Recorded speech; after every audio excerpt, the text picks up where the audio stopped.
Sebelumnya kenalin kami dari kelompok 4 pemrograman komputer.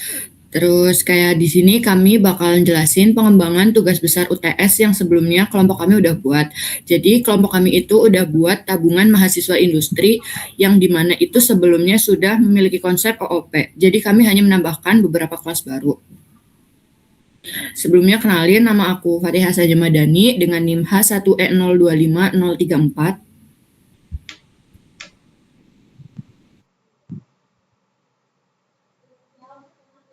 Sebelumnya, kenalin nama saya Lutfia Rahayu dengan NIM H1E025031. Perkenalkan, nama saya Erfrida Maulina dengan NIM H1E025025.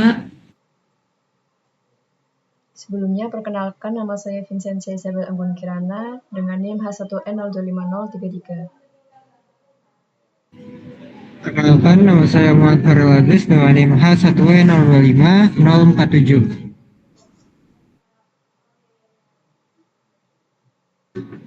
Oke, di awal ini kita bakal deskripsiin apa aja sih form yang kita tambahin. Di sini kita tambahin sekitar ada 5 form. Di sini ada form alokasi investasi. Yang dimana ini tujuannya buat mengalokasikan investasi yang sudah kita isi. Ini akan membantu form alokasi untuk menyimpan data dan juga untuk membuat pesanan yang akan diberikan nantinya, yang akan direkomendasikan.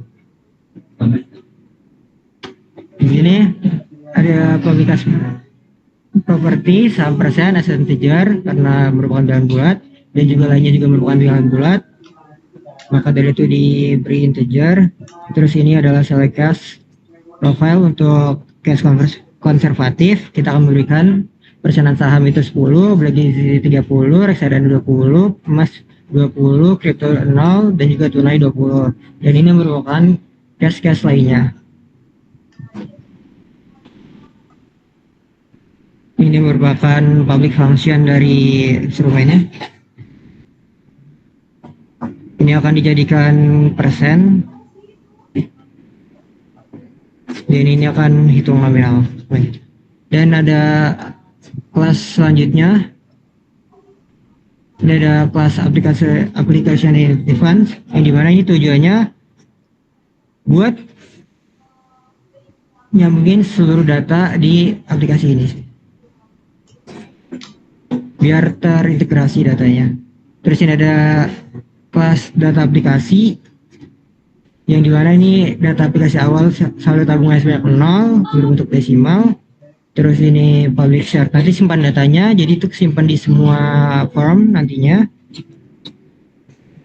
Dan juga ini public share mode data dengan fungsi yang sama.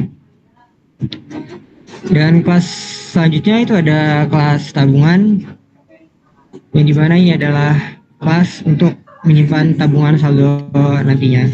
Di sini saldo tabungannya disimpan. Jadi kalau sebelumnya kan kami saldo tabungannya tidak disimpan di aplikasi ini, jadi langsung aja gitu. Tapi kalau di sini tuh nanti bakal kesimpan. Terus ini nanti kalau pas saldonya ditarik cukup atau tidaknya bakal ditentukan di sini juga. Terus ini format saldonya ada rupiah. Terus nanti dihitung saldonya, total masuk dan total keluarnya. Terus nanti juga ada menghitung presentasi kenaikan saldo. Dan ini kelas terakhir yang kami tambahkan adalah target tabungan. Di sini untuk membantu form target, yang dimana di sini ada target hexadesimal dan juga saldo saat ini hexadesimal, dan waktu bulan integer, yang dimana keseluruhannya adalah public property. Dan di sini juga ada persen-persenan untuk menghitung target tabungannya udah berapa persen sih dari target kita. Jadi hitung itu secara target dengan perhitungan target dikurang saldo saat ini. Terus ini ada menghitung kebutuhan tabungan per bulan dengan return sisa target per bulan. Terus ada call function generate motivasi, terus nanti bakal ada motivasi di setiap persenan, yang dimana motivasi 0 akan termotivasi ayo mulai menabung sekarang. Jika persennya kurang dari 50, returnnya akan tetap semangat, kamu sudah berada di jalur benar. Dan jika kalau persennya 80, returnnya bakal bagus, targetmu sudah mulai terlihat. Jika returnnya 100, kurang dari 100, returnnya akan sedikit lagi, kamu akan mencapai target. Dan jika sudah 100, selamat, target tabungan Anda tercapai. Berikut adalah, dan itu adalah kelas-kelas yang sudah kami tambahkan. Next. Oke, selanjutnya mungkin di form login, mungkin Ariel bisa ke tampilannya, Ariel.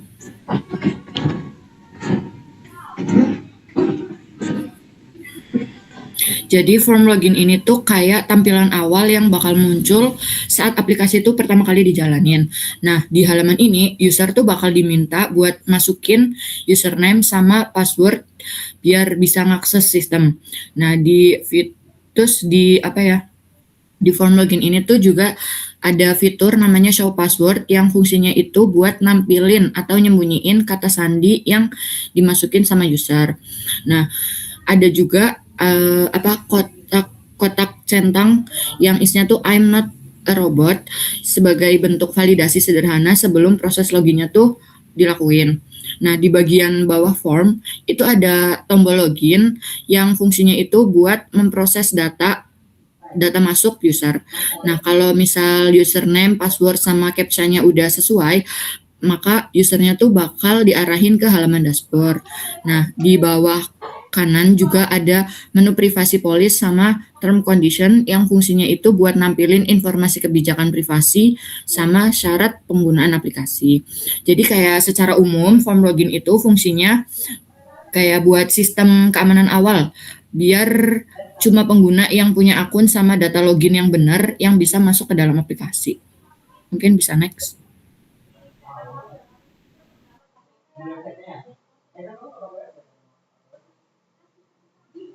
Oke, jadi lanjut ke bagian form dashboard. Jadi di bagian form dashboard itu dia merupakan halaman utama ketika pengguna itu berhasil login. Jadi tampilan ini tuh fungsinya itu sebagai pusat pengelolaan data tabungan dan juga transaksi pengguna. Pada bagian atas dashboard itu terdapat informasi ringkasan mulai dari jumlah tabungan yang fungsinya menampilkan total tabungan pengguna, terus ada pemasukan, itu buat nampilin total transaksi pemasukannya, lalu ada pengeluaran, terus ada saldo bersih. Kemudian di bagian tengah juga terdapat menu input dari transaksi yang terdiri atas kolom jumlah dalam bentuk rupiah dan juga keterangan.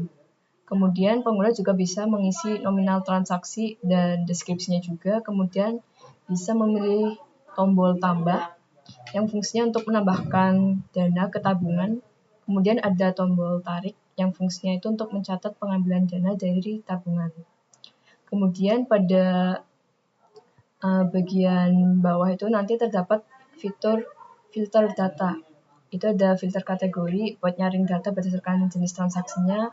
Lalu ada filter bulan buat menyaring data berdasarkan bulan transaksi, lalu ada filter tahun buat menyaring data berdasarkan tahun transaksinya. Kemudian ada reset buat ngembaliin seluruh filter ke kondisi awal.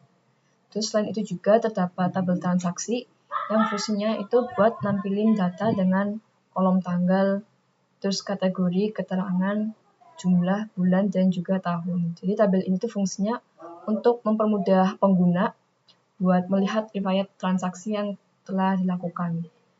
Terus juga di sisi kiri dashboard itu ada rekomendasi alokasi, target tabungan, dan juga logout.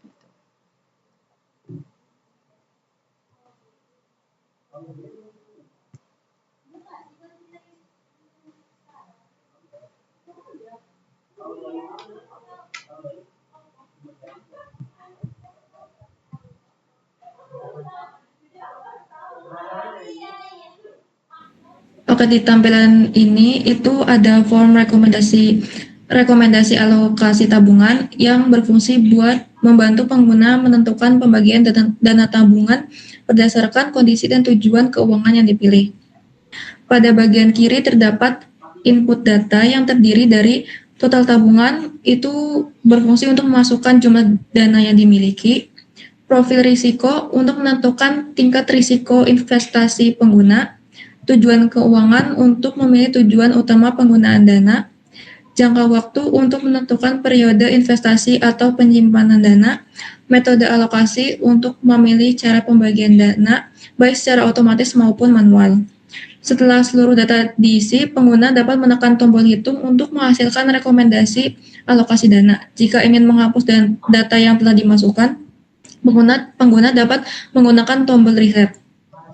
Terus pada bagian tengah ditampilkan hasil alokasi otomatis ke beberapa instrumen investasi dan penyimpanan dana, yaitu saham, obligasi, reksadana, emas, kripto, dan tunai. Setiap instrumen memiliki persentase alokasi dan nominal dana yang direkomendasikan. Sementara itu, pada bagian kanan terdapat ringkasan rekomendasi yang berisi informasi mengenai total dana yang dialokasikan, profil risiko yang digunakan, instrumen dominan, serta rekomendasi utama yang sesuai dengan kondisi pengguna.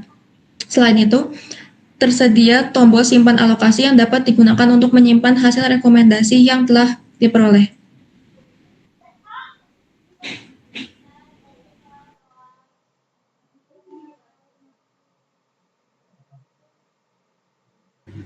Oke, berikutnya itu ada fungsi dari form target.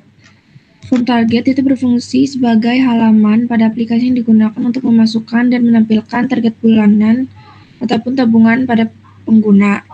Terus pada form ini juga itu tuh pengguna tuh dapat menginput nominal target tabungan yang ingin dicapai. Kemudian sistem itu akan menampilkan hasil perhitungan berupa progres pencapaian target tersebut. Selain itu juga, form itu juga digunakan untuk membandingkan antara saldo tabungan yang sudah dimiliki dengan target yang telah ditentukan. Dari perbandingan itu tuh kita tuh dapat menghitung berapa persen target yang udah tercapai dan berapa sisa yang masih harus ditabung. Terus kemudian dari hasil perhitungan tersebut kita tuh dapat ditampilkan di form dapat dalam bentuk angka ataupun presentasi, sehingga pengguna itu dapat dengan mudah memantau perkembangan tabungannya.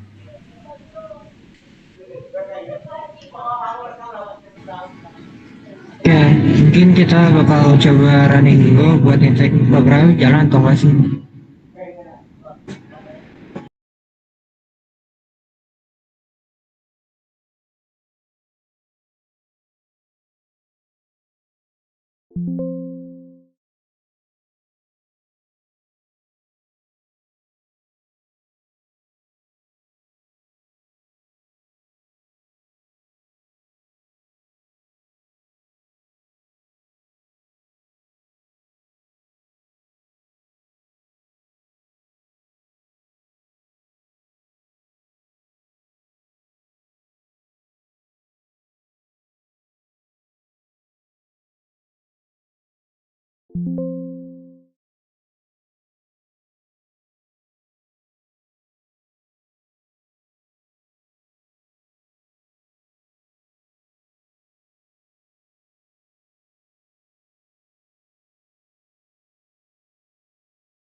Oke, mungkin itu penjelasan dari kelompok 4 pemrograman komputer. Kurang lebihnya mohon maaf. Aku tutup. Wassalamualaikum warahmatullahi wabarakatuh.